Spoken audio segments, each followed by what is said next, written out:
eh saya kebetulan ada beberapa catatan-catatan penting yang ini harus saya Monggo. tanyakan langsung ke Monggo. Pak Siap. Mardigu gitu. Boleh, boleh, boleh. Orang tuh sekarang pada banyak khawatir Pak tentang nanti kalau misalnya sudah diberlakukan CBDC dan lain sebagainya gitu ya.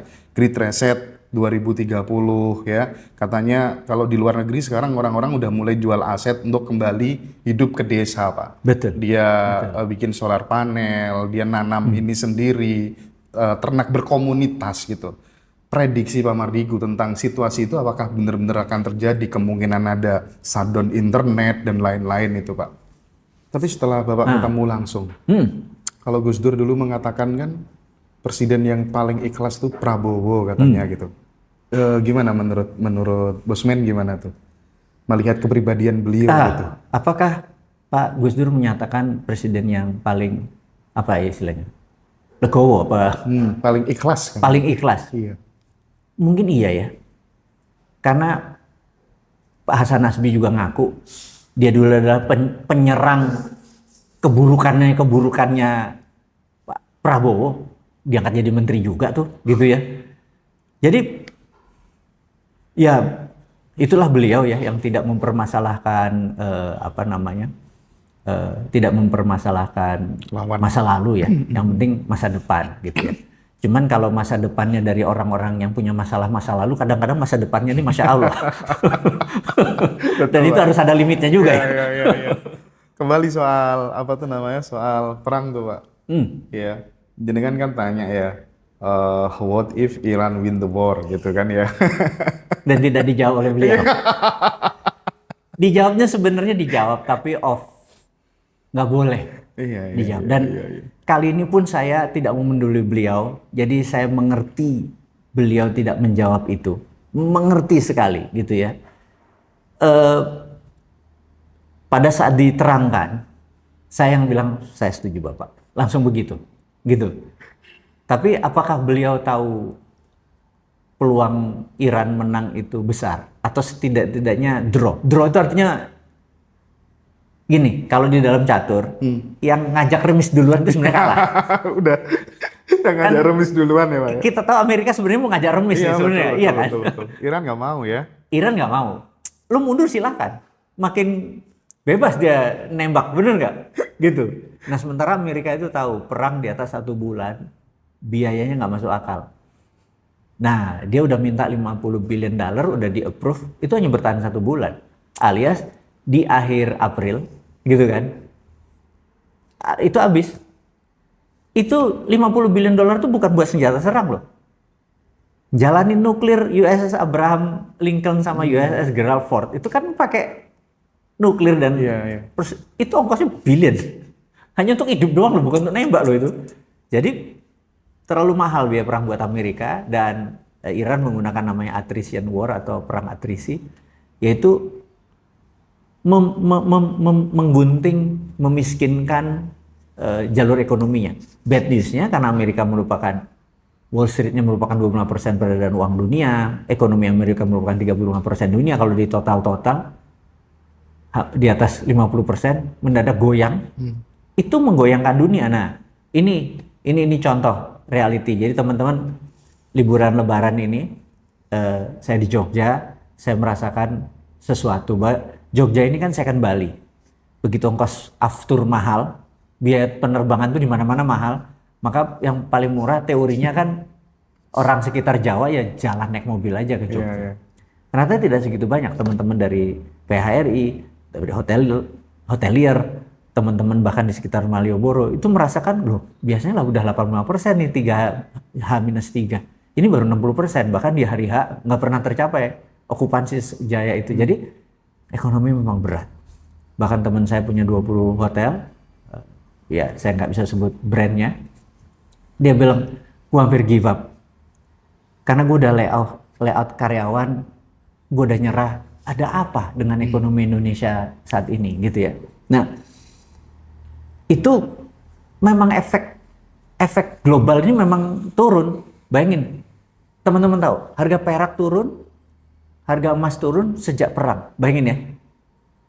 Kok bisa safe haven, benda yang penyelamat turun? Itu artinya dia udah nggak ada, udah cadangannya udah harus dia keluarin, sama seperti cadangan minyaknya Cina harus sudah mulai dikeluarin, cadangan minyak Korea dia harus sudah keluarin. Ini ya udahlah, rupiah udah nggak ada ini, nggak ada, ya udah gue cairin lagi gitu. Jadi semua ini sekarang lagi bergerak turun. Tapi kalau misalnya ini kita tahu bahwa emas, perak turun gitu. Sebenarnya kan opportunity buat kita.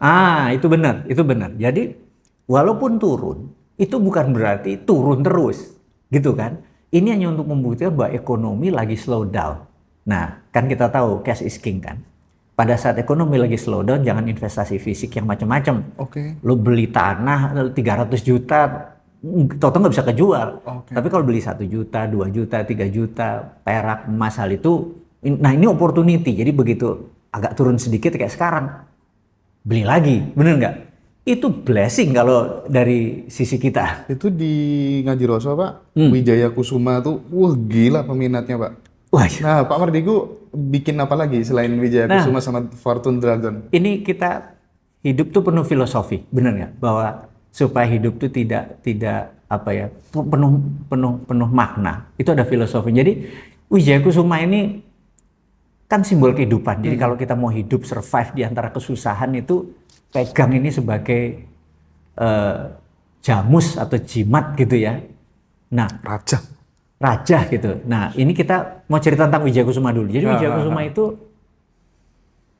jadi suatu hari kita tahu di kerajaan Pandawa yang lagi jaya-jayanya, ada seorang raja namanya Bambang Ekalaya. Ini dia satu-satunya raja yang dari Sudra. Kalau yang lain dari Satria, ini dari Sudra. Jadi rakyat dalam jelata ya? Dari rakyat jelata naik kerajaannya makmur dan sebagainya.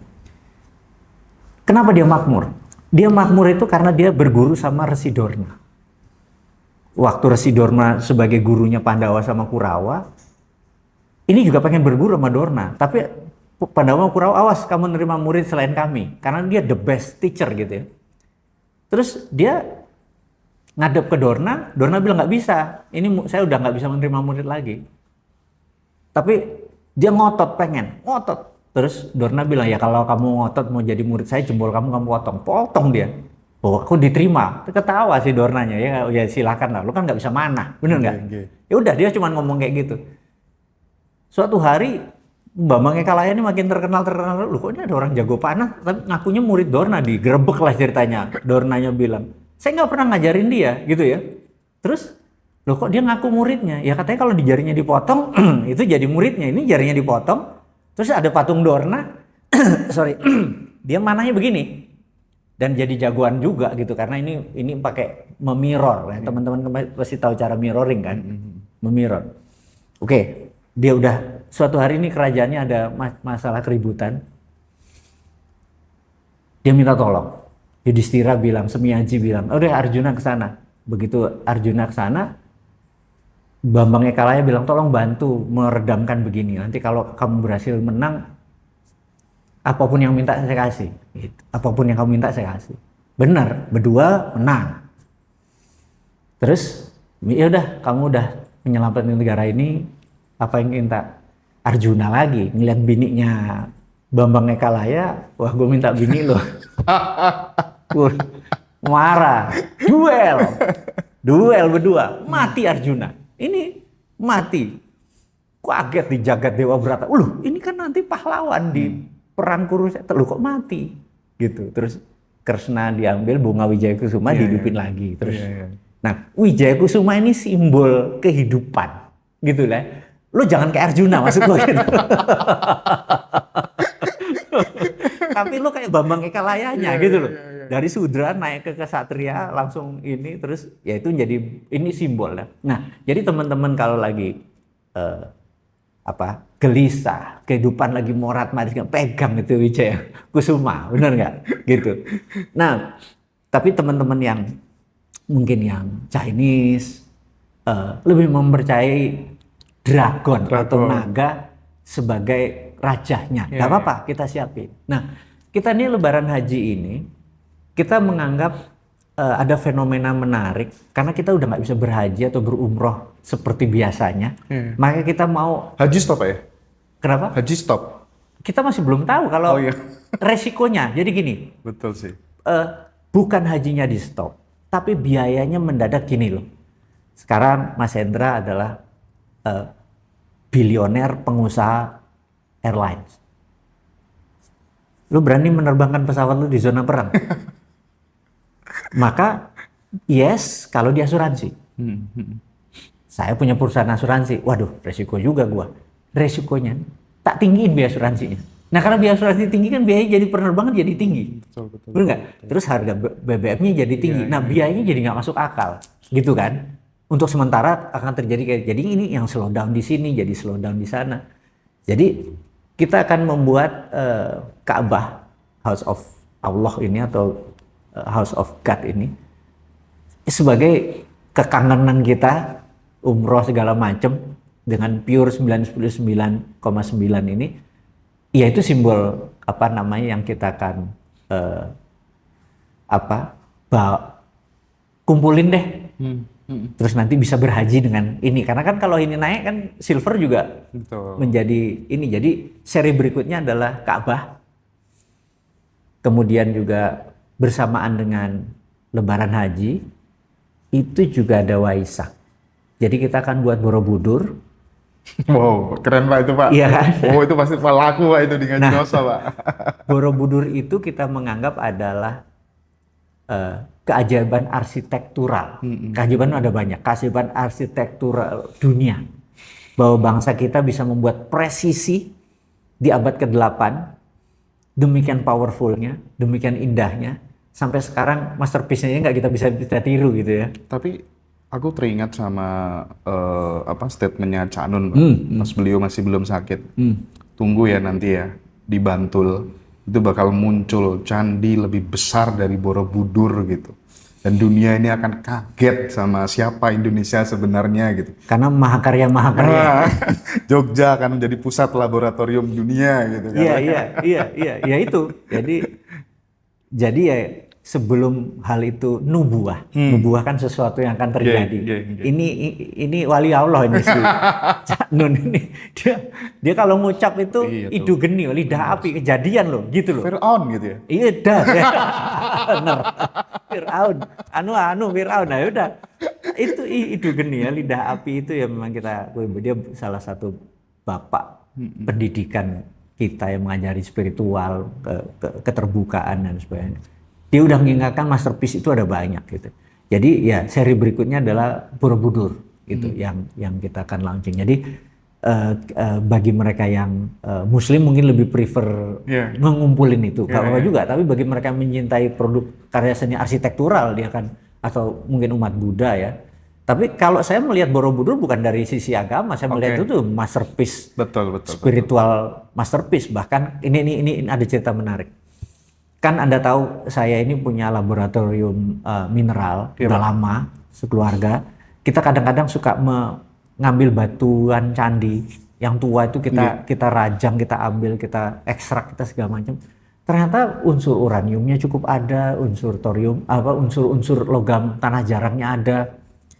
Jadi kita tuh berkesimpulan, ini ngapunten teman-teman, ini versi saya yang bodoh gitu ya. Berkesimpulan nenek moyang kita itu menyimpan hartanya tuh di candi.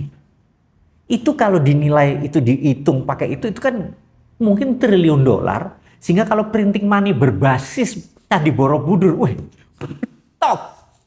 Tapi sekali lagi itu perlu nyali, perlu ngelepas IMF, perlu World Bank, perlu profesor doktor lulusan Illinois, terus lulusan kampus-kampus Harvard segala macam. Kepalanya harus digambar-gamparin dulu karena mereka terlalu bangga dengan ilmu yang baru 200 tahun, bukan bangga sama ilmu ribuan tahun Nusantara dibangun ini. Inflasi. Itu aja baru ada 200 tahun terakhir. Coba kita pakai Borobudur sebagai underlying printing rupiah gitu ya. Gue ger Pak. Ya nanti aja itu another chapter. Tapi itu membuktikan bahwa nenek moyang kita dulu itu cara menyimpan kekayaan itu dengan elegan. Ini candi nggak bisa dicolong kan? Betul. Nah, tadi jadi balik lagi bahwa precious metal ini adalah momen yang tepat untuk kita nabung. Ya, cicil 1 juta, 2 juta, 1 juta, 2 juta. Terus saya dicicil di harga turun ini gitu. Blessing sekali buat kita. Gitu. Jadi buat teman-teman Ngaji Roso, kebetulan tanggal 28 tuh kita ada acara Mi'raj Kesadaran di Jakarta. nanti teman-teman kita akan display ya. Kita akan display dinaran silver, ada yang dragon, ada yang Wijaya Kusuma. Nanti teman-teman bisa beli langsung di saat acara atau pesan online di admin Ngaji Roso aja. Udah banyak sekali yang pesan dan Pak Mardigu tuh keren, desainnya mantap. Dan teman-teman kalau pas butuh uang nanti udah naik silahkan dijual lagi langsung ke dinaran atau lewat Ngaji Roso juga bisa. Gitu ya Pak ya. Siap, Karena siap. saya kebetulan ada beberapa catatan-catatan penting yang ini harus Monggo. saya tanyakan langsung Monggo, ke Pak Mardigu siap. gitu. Boleh. Orang tuh sekarang pada banyak khawatir Pak tentang nanti kalau misalnya sudah diberlakukan CBDC dan lain sebagainya gitu ya. Great Reset 2030 ya. Katanya kalau di luar negeri sekarang orang-orang udah mulai jual aset untuk kembali hidup ke desa Pak. Betul. Dia bikin solar panel, dia nanam ini sendiri, ternak berkomunitas gitu. Prediksi Pak Mardigu tentang situasi itu apakah benar-benar akan terjadi, kemungkinan ada shutdown internet dan lain-lain itu Pak? Bagi mereka yang mengharapkan Amerika dan Israel menang, itu adalah mereka adalah orang-orang kapitalis yang setuju manusia akan dibatasi dengan digital transaksi, mukanya langsung kerekam dan sebagainya. Tapi bagi mereka yang pro Iran, berharap di belakang Iran, artinya belakang Iran kan ada Tiongkok, ada Rusia, itu mereka berharap 2030 rencana mereka untuk meriset dunia itu gagal. Sesederhana itu sudah, benar nggak? Iya. Itu roadmapnya. Jadi sekarang ini bottleneck-nya si ini adalah Iran, gitu. Iya kan? Siapa lagi negara yang ngelawan mereka selain Iran? Ayo. Yang lainnya cuma nomor-nomor. Iya. Mau ustadz apa di masjid Habib mau begena begono gitu doang, habisnya rekening duit lu dimasukin ke rekening dia. Iya. Itu doang tuh. Makanya. Nggak gerak tuh ke sana. Nah, kita perlu power gitu ya. Nah, tapi lucu, ini saya harus ngomong apa adanya. Stop ngomong Syiah sama Sunni. Dah ya. Kita adalah human being. Selesai diskusi. Gitu.